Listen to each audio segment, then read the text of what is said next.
요한복음 14장 15절에서 21절입니다. 너희가 나를 사랑하면 나의 계명을 지키리라. 내가 아버지께 구하겠으니 그가 또 다른 보혜사를 너희에게 주사 영원토록 너희와 함께 있게 하리니 그는 진리의 영이라. 세상은 능히 그를 받지 못하나니 이는 그를 보지도 못하고 알지도 못함이라. 그러나 너희는 그를 아나니 그는 너희와 함께 거하심이요 또 너희 속에 계시겠음이라. 내가 너희를 고아와 같이 버려두지 아니하고 너희에게로 오리라. 조금 있으면 세상은 다시 나를 보지 못할 것이로되 너희는 나를 보리니 이는 내가 살아있고 너희도 살아있겠음이라. 그날에는 내가 아버지 안에 너희가 내 안에 내가 너희 안에 있는 것을 너희가 알리라. 나의 계명을 지키는 자라야 나를 사랑하는 자니 나를 사랑하는 자는 내 아버지께 사랑을 받을 것이요 나도 그를 사랑하여 그에게 나를 나타내리라. 오늘 저희가 나누었던 말씀은 예수님이 십자가에 달리시기 전에 제자들에게 당부하신 겁니다. 제자들은 예수님이 언제까지나 함께 계실 것이라고 생각했는데 예수님께서 떠나신다라고 하는 거예요. 불안해하는 그들에게 주님 말씀하십니다. 너희가 나를 사랑하면 내 계명을 지키리라. 안 그래도 불안한데 이제는 부담스럽기까지 합니다. 제자들의 얼굴에 당황하는 모습이 역력합니다. 주님께서 말씀하신 사랑, 그 사랑에 대해서 그것도 부담스러운데 예수님께서 내 계명을 지키리라 라고 하시는 이 말씀. 그런데 여러분, 여기 중요한 것이 있습니다. 억지로가 아니라 라고 하는 거예요. 예수님의 계명 무엇입니까? 여러분, 유대인들에게 수많은 계명들이 있지만은 십계명이 있습니다. 율법이 있습니다. 그러나 예수님의 계명은 간단합니다. 하나님을 사랑하고 이웃을 사랑하라. 서로 사랑하라는 새 계명, 그겁니다. 근데 이 계명을 어떻게 지켜나갈 거냐? 내가 힘써서 애써서 수고함으로써 불가능합니다. 사실 우리 사랑하는 존재들 아닙니까? 부모는 자녀를 사랑합니다. 자녀는 부모를 사랑하고요. 아내는 남편을, 남편은 아내를 사랑합니다. 살아가면서 그 사랑의 의미와 깊이를 깨닫습니다. 그런데 예수님이 말씀하시는 사랑이라는 것, 그 사랑이라는 것은 사실 이해하기가 어렵습니다. 나를 위해 죽으셨다. 나를 위해 죽으셨다. 로마서에서 말씀하듯이 남을 위해서 죽는다는 것 거의 불가능한 일입니다. 근데 그럼에도 불구하고 예수님께서 나를 위해 죽으셨다. 그 사랑의 깊이가 도무지 얼마가 될지, 그 사랑이 도대체 얼마나 넓은 것인지 우리는 감히 짐작해 보기도 어렵습니다. 예수님께서 온 세상 사람들을 위해서 십자가에 자기 목숨을 내어놓으셨습니다. 그리고 그 제자들에게 사랑을 가르치셨죠. 예수님께서는 우리가 그 예수님을 사랑하면 계명을 지키게 될 거다라고 했는데 주님의 사랑을 알고 예수님을 사랑할 때 우리가 지킬 수 있는 계명, 다름이 아닙니다. 서로를 사랑하는 것, 바로 그겁니다. 서로를 사랑하면 이로써 모든 사람이 너희가 내 제자인 줄 알리라.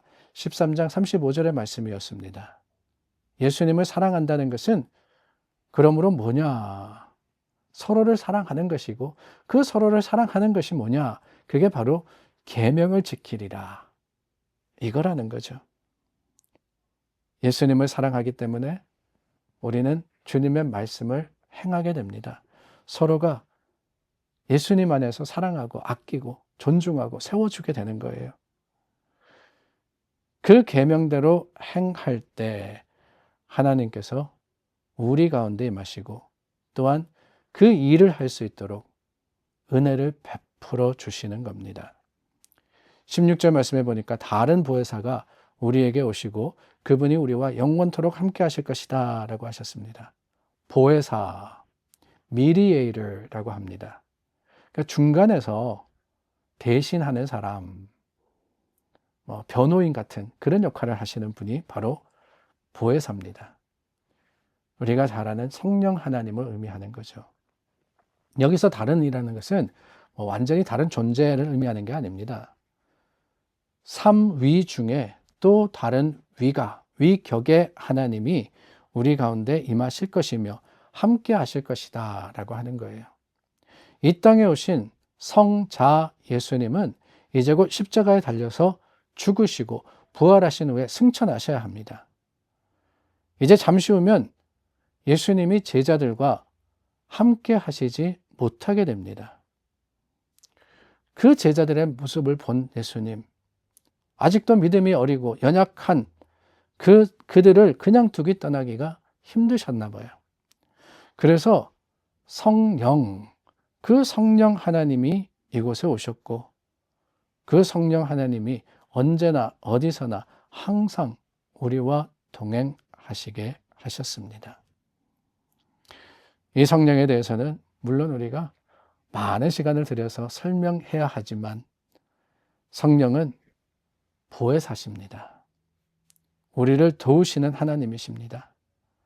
내가 무엇을 해야 하는지, 무엇을 하지 말아야 하는지 성령님은 알고 인도하시고 내가 잘못한 일이 있을 때 깨우쳐 주시고 잘하고 있을 때 끊임없이 격려해 주시고 힘을 주십니다. 우리가 교만해지고 우리 영이 죄로 인해서 무뎌졌을 때 성령님의 음성, 하나님의 음성에 귀를 기울이게 우리 마음을 주장하실 뿐만 아니라 바른 길로 이끄시고 또한 하나님의 길로 행하도록 도우십니다. 그게 바로 보혜사, 돕는 자, 위로자, 대변자. 성령님은 그렇습니다. 우리를 강제로 이끌어가는 분은 아닙니다. 우리에게 도움을 주시는 분이십니다. 그 성령의 충만함이 저와 여러분 가운데 있을 때 우리는 할 수 있게 되는 거예요. 사랑하게 됩니다. 말씀을 행하게 됩니다. 그렇다면 여러분, 내 안에 성령이 있는지, 그 성령의 충만함이 무엇인지 어떻게 알겠습니까? 다름이 아닙니다. 에베소서 5장 말씀해 보니까 성령 충만한 것을 이렇게 이야기를 합니다. 성령으로 충만함을 받으라. 시와 찬송과 신령한 노래들로 서로 화답하며 너희의 마음으로 주께 노래하며 찬송하며 범사에 우리 주 예수 그리스도의 이름으로 항상 아버지 하나님께 감사하며 그리스도를 경외함으로 피차 복종하라. 성령의 충만함이 이런 결과를 가지고 오기 때문에. 그런데 여러분, 제가 읽진 않았지만 5장 18절 말씀에 보면은 술 취하지 말라 그랬거든요. 술 취하지 말라 그러면서 성령 충만함을 받으라 라고 하신 말씀의 의미는 다름이 아닙니다. 성령 충만한 것과 술 취한 것이 비슷하더라 라고 하는 거예요. 기분이 좋아지고 흥분되고 없었던 용기가 생기고 말이 많아지고 가만히 있지 못하게 되고 노래가 절로 나오는 평상시의 내 모습과는 다릅니다.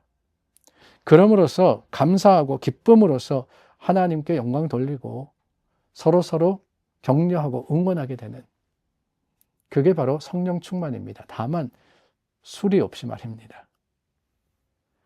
우리 삶이 그렇습니까? 우리 삶이 기쁨으로 충만합니까?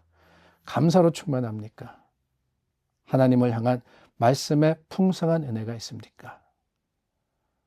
오늘 그 성령 충만의 역사가 저와 여러분들의 삶에 가득하기를 예수님의 이름으로 간절히 소망합니다. 기도하겠습니다. 주님, 우리가 성령으로 충만하기를 원합니다. 세상이 알지 못하는 기쁨을 누리기를 원합니다. 하나님의 말씀대로 감사함으로 행하기를 바랍니다. 성령으로서 인도하여 주시고 그 성령의 강한 역사가 우리 삶에 드러나게 하여 주시옵소서. 예수님의 이름으로 기도드립니다. 아멘. 성령 충만의 역사가 여러분들에게 있기를 바랍니다. 여러분들이 감사함으로써 하나님을 향하고 그것이 주님의 자랑, 주님의 기쁨이 되고 우리의 자랑이 될 수 있기를 간절히 소망합니다. 기도하겠습니다.